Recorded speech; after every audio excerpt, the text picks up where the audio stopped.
Hola, ¿qué tal amigos? Bienvenidos a un nuevo diálogo del Bicentenario. Les saluda vuestro amigo de siempre, Edison Tacuri Cabrera. Como siempre, queremos seguir difundiendo nuestra provincia de Quispicanchi a los ojos del mundo. Y por supuesto, tenemos este bonito espacio con motivo de los 200 años de celebración de esta hermosa tierra que nos vio nacer. Estamos aquí con nosotros, ya está nuestro invitado, el profesor Benigno Wilca Chiliguani. Él es profesor de historia y también es bachiller en historia, historiador.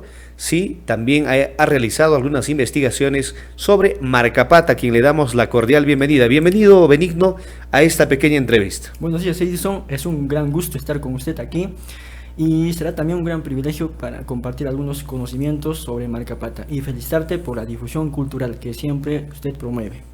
Muy bien, vamos con la primera pregunta. Como sabremos, Benigno, nuestra provincia siempre tiene, se basa siempre en las etimologías, ¿no? Y vamos a comenzar con esta primera pregunta. ¿De dónde proviene la palabra Marcapata? Interesante la pregunta. A ver, Marcapata es una palabra quechua que está compuesto por dos palabras. Vamos entonces desmembrando las palabras. Marca, pata, ¿no es cierto? Es marca primero y luego es pata, ¿no? Entonces dos palabras. Ahora, marca, ¿qué significa en quechua? Marca, pues desde la época inca, ¿no es cierto? Decían pueblo, ¿no? Marca es una área territorial, una unidad geográfica que tiene una cierta población. Entonces es marca, ¿ya? Y pata, por otra parte, es cima, ¿ya? Cima, ¿no es cierto? Entonces marca, pata. Entonces sería, ¿qué cosa? Una población en una cima, ¿no? Esto es su etimología. Y efectivamente y morfológicamente viene a ser una cima, ¿no? Una población, una cima. O sea, Marcapata está ubicado, en otras palabras, en una pequeña cima, por decirlo así. Una especie de meseta, vamos a decir, justamente, ¿no? Entre dos ríos, entre el río Marcapata y el río Putumayo, ¿no? Que confluyen y forman el gran río Arasa, ¿no? Entonces ahí está. Claro, ahora nos preguntamos siempre, por lo menos nosotros los quispicanchinos, según las etimologías, según la última publicación, por ejemplo, que se ha hecho, decimos que venimos pues de la cultura wari, por ahí también de otras culturas, etcétera, por ejemplo las descubiertas, por ejemplo en Tipón, en Oropesa, etcétera. Coméntanos, ¿cuáles son las raíces y los orígenes, por decirlo así, primigenios de los marcapatinos? Interesante la pregunta, ya. Vamos a remontarnos a las épocas prehispánicas para poder responder esta pregunta, ¿no? Inclusive más anteriores a los incas. Entonces, ¿qué tribu, qué población? ¿No es cierto? ¿Quiénes son los primeros habitantes que poblaron o llegaron a vivir en el valle de Marcapata o en el valle de Cucho? Más antes se denominaba así, ¿no? Entonces hay datos sobre la presencia de los araceires, ¿no? Araceires. Se les decía con ese nombre porque vivían en el valle del río Arasa, ¿no? Ese río, de nuevo comento, ¿no? El río Arasa está pues ¿Qué eran exactamente los araceires, Benigno? ¿Era una tribu? ¿Era un asentamiento humano? ¿Cómo podríamos definirlo? Ha sido un asentamiento humano que estaba conformado por un tribu, ¿no? Unas tribus que subían la parte alta de la valle, de la valle más abajo de la 15.000, ¿no? De Camante 15.000 actualmente. Pero su origen de los araceires se encuentra en la selva, ¿no? En la selva. Pero ellos subían parte arriba y después ahí pues cultivaban un poco de coca, ¿no? Y algunos frutales también. Entonces, en concreto, vamos a decir que los araceires eran un tribu. Entonces estaban en la formación de un asentamiento humano, ¿no? En el valle de Marcapata, trabajando coca y algunos frutales. O sea, sus principales actividades eran el cultivo de la coca. Cultivo de la coca y algunos frutales más, como por ejemplo maíz, granadilla y entre otros más. Aquí también trabajaban ahí. Pero ¿hay evidencia de los araceires, por lo menos actualmente en Marcapata? Actualmente en Marcapata, en la parte de abajo, ¿no es cierto? Efectivamente, vamos hablando de la comunidad, una comunidad campesina se llama pues Unión Arasa, ¿no? Justamente. Entonces, en esa área, en esa localidad, en ese territorio ocupado por esta actual comunidad de Unión Arasa, hay pues algunos complejos arqueológicos de la presencia de los araceires, ¿no? Pues algunas herramientas, así, dice, se han encontrado, ¿no? Pero documentos más así no encontramos, sino algunos objetos arqueológicos, ¿no? Eso podemos mencionar. Bueno, quizás un poquito remontándonos al libro de Marcapata, el tesoro de los incas, también incas, ¿no? El oro de los incas, en este caso Francisco Ordóñez habla justamente de los araceires, sí, y dice que esta tribu ha estado presente, y aparte de esta tribu también menciona a otras pequeñas tribus u otras tribus que también hay evidencia inclusive fotográfica. ¿Cuáles eran estas otras tribus? Por ejemplo, podemos mencionar a los de Vitupampa, ¿no? A los de Vitupampa y algunos de la valle de Cognipata habían migrado, ¿no? Entonces, los más específicos creo que tenemos al de los de Vitupampa, ¿no? Entonces, eso también se ha encontrado en el Valle de Oro, ¿no? En el Valle de Maracapata, pero en la parte más abajo, ¿no? Por ejemplo, en la localidad de Nusiniscato, ¿no? Más arriba de Camante 15.000. Sí. Hay otras también, otros asentamientos humanos. Sí, en efecto, no hay otros más asentamientos, pero lo más resaltante creo que de todo esto son los araceires. Pero estamos hablando solamente de la parte de abajo, ¿no? En la parte Correcto. de arriba también tenemos, bueno, algunos, ¿no? Entonces en la parte de arriba también tenemos algunos tribus, algunos grupos humanos en esa parte, ¿no? Nombres específicos creo que no se menciona, pero sí hay presencia de los hombres, ¿no? Hay, por ejemplo, algunos, hablando como, por ejemplo, de la comunidad de Puica, en la Puicapata, pues hay presencia, ¿no? De los grupos de humanos, grupos de pobladores, cuyo complejo arqueológico es interesante, ¿no? Una ruina, ¿no? Una especie de ruina. Entonces, eso data, por ejemplo... ¿En qué parte se encuentra este lugar? Ese lugar se encuentra en la comunidad de Puica, ¿no? En Puicapata, así se llama. Está en la ruta justamente de la interoceánica, ¿no? Entonces, por ejemplo, comentando sobre ellos es interesante.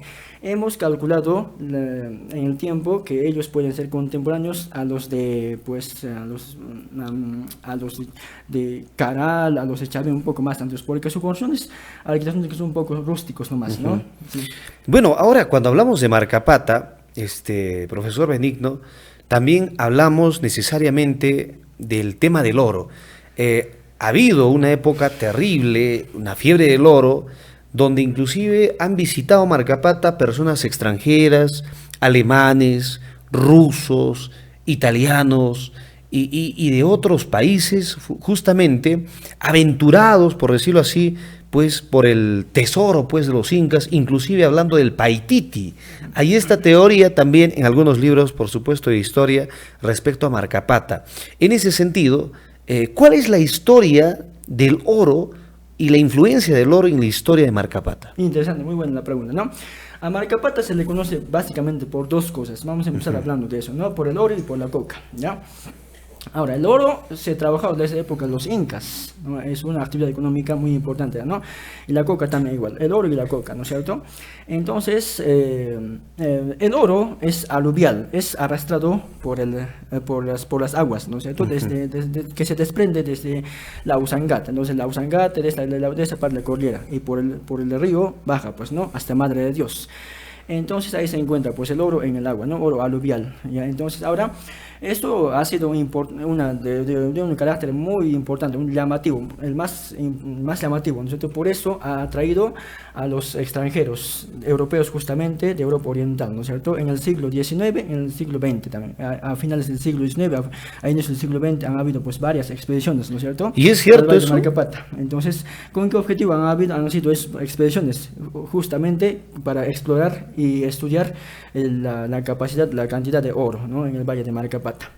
Y ahí pues justamente escribe, ¿no? el investigador Rubén Ordóñez Santisteban, ¿no? Entonces sobre su libro Oro de Marcapata y el oro de los incas, ¿no? Ahí resalta la gran cantidad del oro, ¿no? Ya, eso es interesante.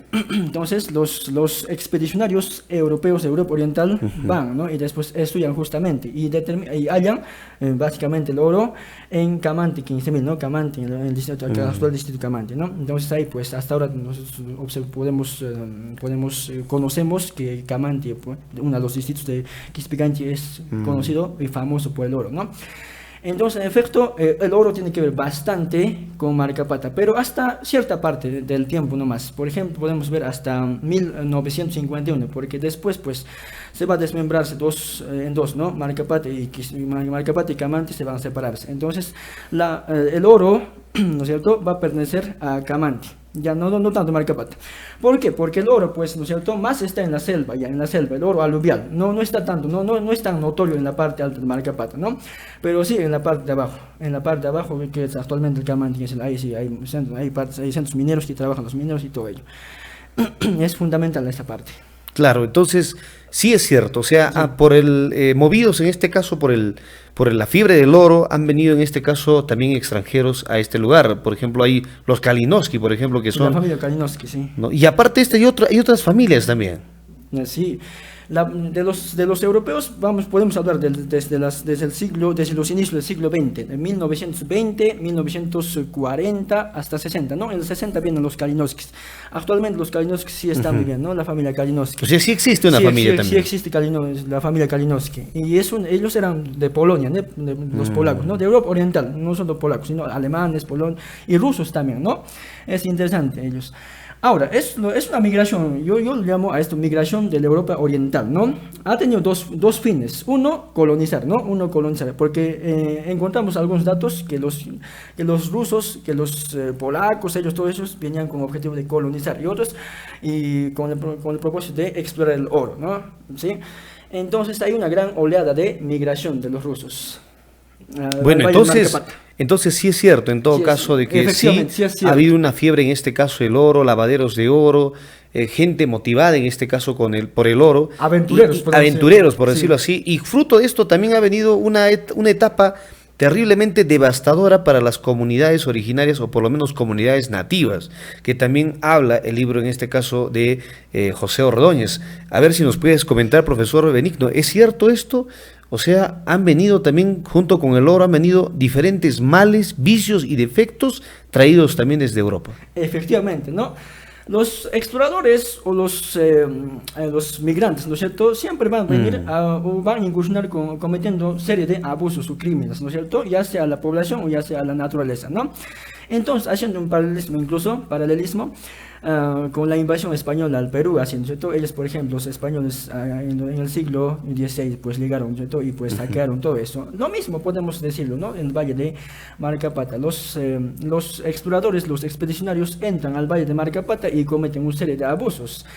¿Ya? Eso está registrado en los libros. ¿Qué tipo de abusos, por ejemplo? Por ejemplo, matanzas, ¿cierto? Matanzas y todo ello, ¿no? Matanzas o homicidios, ¿cierto? Porque se encontraron con los nativos, por ejemplo, y a los nativos, pues, ¿cierto? Ciertamente algunos nativos se resistieron, ¿no? Entonces a ellos, pues, unos abusos tremendos, ¿no? Exterminios así. Entonces eso, por una parte, estaba mal. Como que no habría normas, no habría reglas, no habría pues un control por parte del Estado, etcétera, porque se sabe también que en cierto año algunos presidentes de la República visitaron Marcapata. ¿Existe evidencia de esto? Ahora, las migraciones se está dándose en los años 20, ¿no? En los años 20, ahí inician las migraciones por parte de los europeos, en los años 20, 1920 para adelante, ¿no? Precisamente de los europeos. Entonces ellos en ese periodo, ¿no? En ese periodo de los 20 no hay leyes tan protectoras, ¿no es cierto?, o favorables a favor de los nativos, no hay tanto, ¿no? Entonces es lo que quisieran pueden hacer, los migrantes pueden hacer lo que quisieran tanto, ¿cierto? No hay tantos reportes así, no hay una defensa así rotunda, ¿no?, para que pueda limitar así los abusos así. Más bien, aclarando a eso, por parte del Estado, quedemos claro, por parte del Estado no hay defensa así o apoyo para que pueda limitar, ¿no es cierto?, el abuso de los expedicionarios al Valle del Oro, sino más la naturaleza recobraría eso, vengaría, ¿no? La naturaleza, porque por ejemplo a los migrantes, pues los migrantes adquirieron enfermedades, otros males, ¿no es cierto? Claro. Entonces eso sí se pudo notar. En efecto, también sí, han estado varias autoridades nacionales, como por ejemplo presidentes de repúblicas en Marcapata, ¿no? Se puede verse. Uno de ellos, por ejemplo, es pues Odría, ¿no? Manuel Odría, ¿no? Entonces él, por ejemplo, ha venido a visitar, ¿no? Justamente para poder verificar, ¿no es cierto?, el oro, ¿no? El valle, en el Valle del Oro, ¿no? En la olla de Madre de Dios. Muy bien. Su presencia es importante, ¿eh? Sí, es muy trascendental. Es única en este periodo, porque no ha habido otros presidentes que han venido a visitar al Valle de Marcapata. Bueno, hablando también de Marcapata, Benigno, pasamos quizás a otra etapa de la cultura marcapatina. Principales costumbres de Marcapata. ¿Cuáles serían quizás los emblemas culturales de tradición histórica, etcétera, dentro de Marcapata? Muy buena pregunta. Es importante siempre fomentar nuestra cultura, ¿no? Decimos en el principio. Ya, lo más importante, la costumbre más importante o tradición cultural más importante de Marcapata como una bandera, como el ícono, sería pues nada más ni nada menos el Huasichaco de Guayatigre también, ¿no? En español, el repaje del templo colonial de San Francisco de Asís. Eso, ¿no? Vamos a ¿Desde cuándo viene esta costumbre? Esta costumbre viene desde la época colonial, desde la época virreinal, ¿no?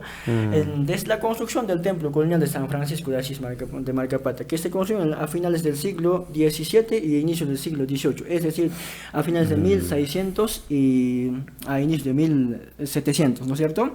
Ahí cuando llegan los franciscanos, ¿no es cierto? La orden religiosa de los franciscanos, ahí pues inician la construcción y ahí va a aparecer personajes importantes, como por ejemplo el Puyutarqui, ¿no es cierto? ¿Ya?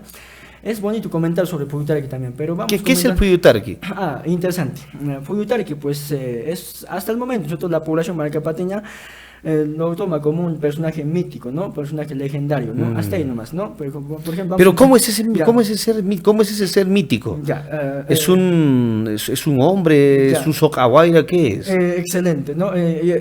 Puyutarqui tiene dos caracteres, vamos a decir, ¿ya? En la memoria, nosotros en la memoria colectiva de Maracapata lo recuerdan más como un personaje mítico, ¿no? Ya, pero vamos a desmitificar. Una cosa es que sea mito y otra cosa es que es real, la realidad, no el hecho histórico verdadero. Es que vamos a empezar por esto. Puyutarqui ha existido. ¿Quién era Puyutarqui? ¿A qué se dedicaba Puyutarqui? ¿No? Así que quizás podemos comentar un poco mejor. Pues Puyutarqui efectivamente sí existió y ha sido uno de los principales colaboradores en la construcción del templo colonial de San Francisco de Asís. O sea, Puyutarqui pues era un minero, era un ganadero, ¿ya? Era un personaje trascendental en la época ¿Existe colonial. evidencia de este personaje? Efectivamente existe evidencia, ¿no? ¿Dónde podemos encontrar, por ejemplo, esa evidencia? Ya podemos citar, por ejemplo, algunos historiadores, ¿no? Por ejemplo, a Donato Amado González había estudiado bastante sobre el templo colonial de San Francisco de Asís. ¿Ya? Es conocido Donato Amado González. Él ha encontrado alguna documentación sobre Puyutarqui. Y la documentación del Puyutarqui se encuentra en el archivo arzobispal de Cusco, ¿no? ¿Quién construye, quién financia, quién inicia, quién gestiona la construcción de Templo Colonial de San Francisco de Asís de Marcapata? Gestiona un cura, el cura principal de Cusco de ese entonces, llamado Manuel Angulo y Molinero, ¿no es cierto? ¿Ya? Entonces este personaje tiene muchos expedientes, en los cuales se menciona Puyutarqui, pues en varios expedientes, ¿ya? Y investigando eso, se encuentra Puyutarqui, entonces está documentado el personaje. O sea, sí existió en este caso una persona llamada Puyutarqui. Sí, porque se ha mitificado este personaje. Se ha mitificado justamente porque tiene algunos casos importantes, ¿no? Y es importante comentar, ¿no? Entonces sigamos comentando ya sobre Puyutarqui. Dice, ¿no? ¿A qué se dedicaba Puyutarqui? Pues en efecto ya sabemos que existió Puyutarqui. ¿Por qué es tan famoso Puyutarqui? Exactamente, es lo que queremos aquí aclarar, ¿no? Pues Puyutarqui tiene mucha presencia porque es un colaborador del Templo Colonial de San Francisco de Asís, ¿no? Era ganadero y pues había donado aproximadamente 50 ganados de cabeza, ¿no? Ya, y también era minero, entonces también, ¿no? Herramientas tiene, por cierto, herramientas tenía, ¿no? Esas herramientas son una fuente arqueológica para poder determinar también a qué se dedicaba Puyutarqui, eso. Ya, entonces colabora de dos formas, uno como ganadero y otro como minero, ¿ya? Para la construcción de este templo. Sí, efectivamente, ¿no? Entonces se hacen amistades con los curas, con las autoridades religiosas de ese entonces, así, ¿no? Entonces, como minero, pues, ya que había oro también en Maracapata, pues, ya colabora con una cantidad de minerales como el oro, ¿no? Para poder financiar la construcción del templo colonial de San Francisco de Asís. Es entonces, aquí se encuentra justamente, aquí radica su importancia, ¿no? de Puyutarqui. En la construcción, básicamente. En la construcción. Además, a Puyutarqui le asocian, ¿no es cierto?, no solo al templo de Maracapata, sino también de otros lugares, al templo de Ollachea y templo de Pitumarca también, ¿no es cierto? O sea, no solo ha colaborado a la construcción del templo colonial de San Francisco de Maracapata, nomás, sino también a otros lugares, ¿no? Era un personaje económicamente solvente, ¿no? Económicamente solvente, ¿ya? No era una persona cualquiera, sino ya era una persona resaltante de esa época, ¿no? Eso. Tenía, dice, pues alguna cantidad de mulas así, ¿no? Y justamente aquí va a aparecer la mitología, ¿no? Dice que andaba pues en mula y después era respetado, dice, por la población de Maracapata, ¿no? Entonces le respetaban todo el mundo, era como un curaca, como un jefe de Maracapata, ¿no? Entonces, de ahí pues, dice, andaba siempre en su mula, ¿no? Y aquí aparece la parte legendaria, dice, pues, ¿no es cierto? con su mula iba pues a Lima, dice, ¿no? En unos momentos nomás, en un día así nomás, ¿no? Por Limapunco entraba pues, ¿no? A Limapunco. Hay un localidad que se llama Marcapato, Limapunco, hay una portada, dice, que dirige a Lima, ¿no? Entonces iba pues por esa portada a Lima a escuchar. Como que tenía poderes sobrenaturales para transportarse muy rápido. Muy rápido, ¿no? Tenía poderes sobrenaturales para poder transportarse de manera más rápida. ¿Y saben por qué? Porque esa mula supuestamente, dice, pues era el diablo, ¿no? Entonces eso llevaba, pues, ¿no? Era interesante esa parte.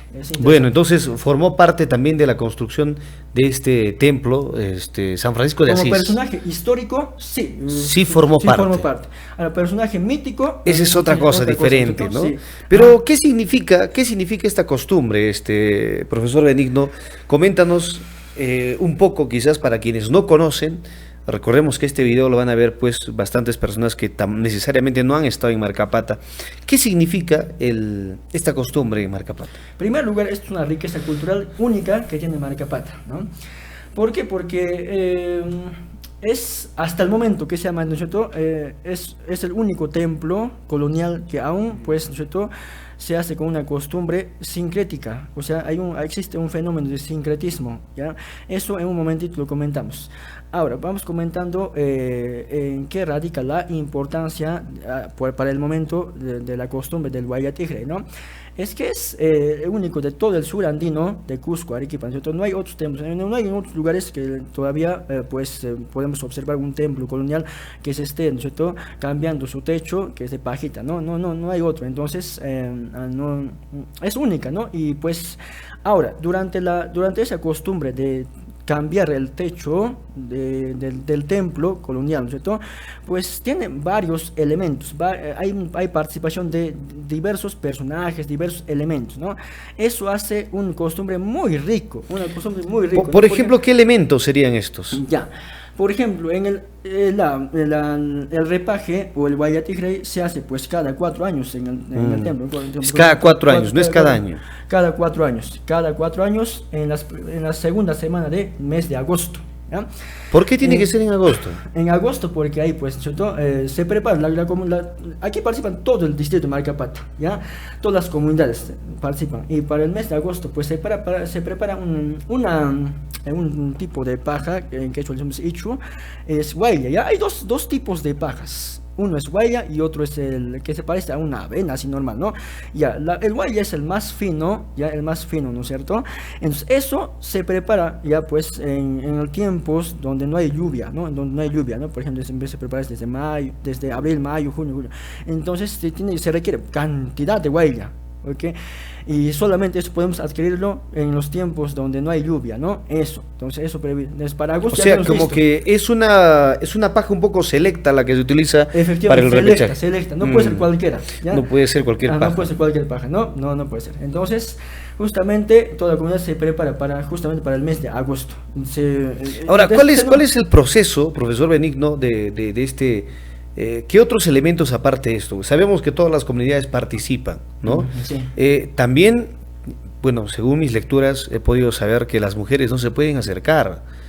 ¿Por qué no se pueden acercar al...? Interesante, ¿no es cierto? No se puede acercar porque esto es solamente pues para que puedan participar solamente los varones, porque dice las mujeres no tienen buena presencia o no pueden venir a cualquier fenómeno, ya si es que las mujeres participan, ¿no? Porque desde la época colonial tenemos un poco de repente un machismo, ¿no? Entonces en la construcción, una edificación del templo, el templo que es algo sagrado, ¿cierto?, las mujeres pues no podían participar mucho. Ya, pero sin embargo, ahora creo que no podemos ver ya ese fenómeno tanto. Ahora las mujeres participan. O sea, sí participan, sí, llevan chicha, pero bueno, de apoyo, ¿no? Pero apoyo. No necesariamente suben a... No, es imposible, no puede subir. Inclusive no cualquier hombre, cualquier persona, cualquier poblador puede subir al techo para que vean, sino solamente se electo. ¿Eso cómo se nombra? Ya en una asamblea comunal se nombran, ¿no es cierto? Ya para que pueda, quiénes van a subir, quiénes van a encargarse, quién va a ser. Pues es un sistema, vamos a decir así, es un sistema, ¿ya? Las comunidades de Marcapata se preparan así desde hace un año así, se nombra por ejemplo, un cargo, un presidente así, que netamente puede dirigir, nosotros, es como un cargo, es como una fiesta grande de Marcapata esto. Entonces cada comunidad campesina elige su patrón, ¿no? Hay un patrón, es el más respetado, es el jefe que comanda, ¿no? Todo esto. Y el jefe pues se viste con un poncho, por ejemplo, con todas las veces se hace un sombrero, con un poncho de niwa, hay un niwa, ¿no? Entonces con eso. Y después algunos elementos más se hacen, ¿no? de paja o de niwa, ¿no? Eso es, o sea, su vestimenta es completamente diferenciada. Completamente diferenciada. Es un distintivo único, ¿ah? Que tiene el patrón. Después, ¿tiene algún nombre esto? Sí, se le llama patrón o previste. Patrón o previste. Ajá, sí. Es el jefe máximo, por decirlo máximo, así, ¿no? Cuya función solamente se va a cumplirse dirigir durante el repaje del templo colonial. Ahí nomás, después, para otro periodo, otro ya también es nombre, ¿no? Es interesante eso. Ahora, este patrón, ¿cierto?, se encarga de provisión, porque va a durar una semana entera esto, ¿no? De los víveres, de organizar... O sea, toda la semana se hace esta tradición. Es como una fiesta, entonces es como pasar un cargo, ¿no? Cargo. Entonces, el patrón tiene que tener mucha responsabilidad sobre eso. Pero. Claro, sí, necesariamente, ¿no? Tiene que encargarse de la alimentación, tiene que encargarse absolutamente de todo, ¿no? De las coordinaciones, cómo se va a hacer, quién se va a poner en este lugar, quién en el otro lugar, la distribución en este caso de quienes van a subir al retechaje, ¿no? Sí, bueno, aparte de esta costumbre, profesor Benigno, ¿qué otras tradiciones que quizás no conozcamos forman parte, pues, del distrito de Marcapata? Aparte de eso, también podemos mencionar a la peregrinación al Señor de Cachería. Eso también es el señor de Cachería. Eso también es importante.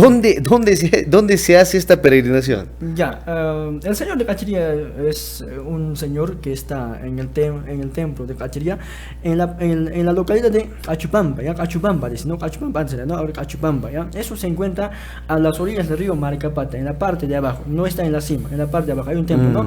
Ahí pues hay un señor similar al señor Peyuriti, ¿ya?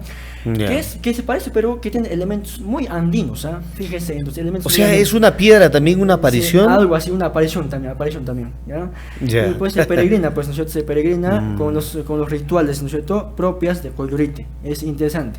Por ejemplo, hay pablitos, hay... Algo similares, ¿no? Algo similares. Y efectivamente en una roca, ¿no? Eso es interesante. O sea, también hay una aparición en una roca y se llama el señor de Cachería. Ajá, exacto. O sea, ¿esa tradición continúa? O sea, ¿existe o es que es una...? Existe, es una cultura viva. Sigue practicándose. No sabíamos sigue esto. Practicándose, ¿cierto? La peregrinación a ese señor de Cachería. ¿Y en qué consiste esta peregrinación? Pues se eligen, ¿cierto?, un grupo de personas más devotos, más fieles al Señor. Entonces ellos se organizan como un cargo, ¿no? Tienen un sistema, ¿no? Un sistema ritual, ¿no? Entonces bajan a parte de abajo, ¿cierto? Hacen sus presentaciones de una especie de danzas así, ¿no? Entonces ahí pues hacen un rito que dura pues casi 2 días así, ¿no? Y pues regresan, ¿no? Y se hace una misa y todo ello. Ahora, quería destacar hay un fenómeno que se percibe eso, quizás no hemos visto eso en estos, tanto en el repaje del templo colonial de San Francisco de Asís y tanto en el señor de Cachería. ¿Cuál es ese fenómeno? Es fenómeno del sincretismo. ¿En qué consiste el sincretismo? Es que el sincretismo pues es una doble lectura, ¿no? Doble expresión. Es una convivencia armónica entre la religión andina y la religión europea. Démonos cuenta, tanto en los dos, en el señor de Cachería y en el templo colonial San Francisco de Asís. Son templos católicos, ¿no es cierto? Templos católicos, netamente católicos, europeos, ¿no es cierto? Pero pues aquí participan elementos andinos, ¿o no? Entonces estamos dándonos cuenta que hay una unión, una fusión interesante de dos culturas para convivir una armonía, ¿no es cierto? Para que no haya oposición, nada, ¿no es cierto? Es interesante eso. Por ejemplo, unos elementos de la región andina, ¿qué cosas? Por ejemplo, llamas, la participación de llamas, es interesante eso. La participación chicha, en Urupu llevan, por ejemplo. Eso quería comentar, ¿no? En Urupu, en Aríbalo, ¿no? Eso. Es netamente andino, pues eso. Bueno, de verdad bastante interesante estas dos costumbres que acabas de mencionar. Esto del señor de la Cachería para nosotros también es bastante nuevo. Bueno, pasando a otras cosas o a otras tradiciones del distrito de Marcapata, yo siempre me he preguntado, ¿cuál es el plato típico bandera del distrito de Marcapata. ¿Qué cosa uno tiene que comerse sí o sí en Marcapata, profesor Benigno? Cuando vamos a Marcapata, ¿no es cierto? Sí o sí hay que comerse infaltablemente rocoto rellenito, pues, ¿no? Un rocoto relleno. Claro, un rocoto relleno, ¿no? Claro. Porque ese es un plato más importante, ¿no? Plato más representativo de Marcapata, el rocoto rellenito. ¿Ya? Bueno, Con entonces su el cuisito, rocoto relleno con su sí, sí, sí, cuisito, sí, sí, etcétera, sí, ¿no? exactamente. Bueno, cambiando un poquito de tema, profesor Benigno, ¿cuáles son los grupos musicales emblemáticos del distrito de Marcapata? ¿Cuáles serían aquellos grupos que sí o sí uno tendría que recordarse o uno tendría que, bueno, recordarlo pues en pleno bicentenario? No sé si tienes alguna información sobre esto. Claro, siempre, pues bastantes, nosotros los oriundos originales de Marcapata, ¿no? Tenemos en Huayno más que todo, ¿no? Por ejemplo, tendríamos en Bandurria, después en Arpa, ¿no? Exactamente, no tenemos... ¿Hay un grupo con nombre propio por allí? Con nombre propio, ¿no? Los recientes tenemos, ¿no? Pero las más anteriores, las grabaciones más anteriores, no tenemos ya información. Creo que ya los componentes, lo que compusieron, creo que ya fallecieron, ¿no? Sí, pero sí tenemos algunos que resaltan, ¿no? Bueno, entonces ahí está también la música marcapatina. Vamos a tratar de indagar un poquito sobre este tema.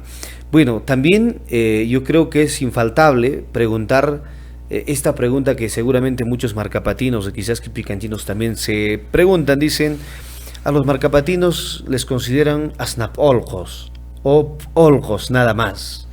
¿Por qué son oljos y por qué son asnapoljos? Interesante es la pregunta, ¿no? ¿De verdad les apesta las medias? ¿Utilizaban medias antiguamente?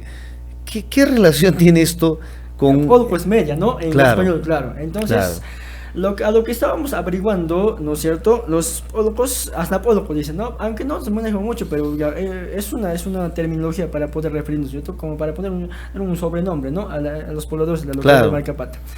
Dice, pues, ¿no es cierto? Porque es un poco amazónico el Marcapata. Entonces, cuando uno, por ejemplo, va a trabajar, ¿no es cierto? Entonces, pues, hay con un poco de calor así, entonces, efectivamente, suele, pues, ¿no es cierto? Aparecer, pues, los pies un poco, de repente, un poco con olor y todo ello, ¿no? Aparte, o sea, ¿es verdaderamente por las medias y que les apesta las medias? Ya, por andar también un poco descalzo, ¿no? Bueno, yo le he preguntado también esta misma pregunta al señor Ordóñez, y hablaba justamente de que vestían, pues en este caso, unas sandalias hechas todavía de cuero de llama, ¿no? Que obviamente con la lluvia se agrandaban y cuando no hacía lluvia, hacía mucho sol, se achicaban, pero que consigo, obviamente que cuando caminaban, pues de alguna manera pues daba pues un olor y de allí posiblemente vendría pues el asnapoljo o olco nada más, ¿no? Sí, podemos afirmar esto, pero llamas y alpaca sería una parte alta, ¿no? Entonces, pero en la parte baja, ¿no es cierto? Eso pues un poco adquiere un olor, ¿no es cierto? Adquiere un olor. ¿O cuál es la denominación de los marcapatinos? ¿O no es o no es poljo, no? Ya, poljo dicen, ¿no? Poljo sí, pero... ¿Siempre dice poljos? Sí, es lo que hemos escuchado siempre. Sí, terminológicamente, sí. Bueno, entonces ahí están nuestros amigos poljos también de Marcapata, que forman parte obviamente de el Bicentenario.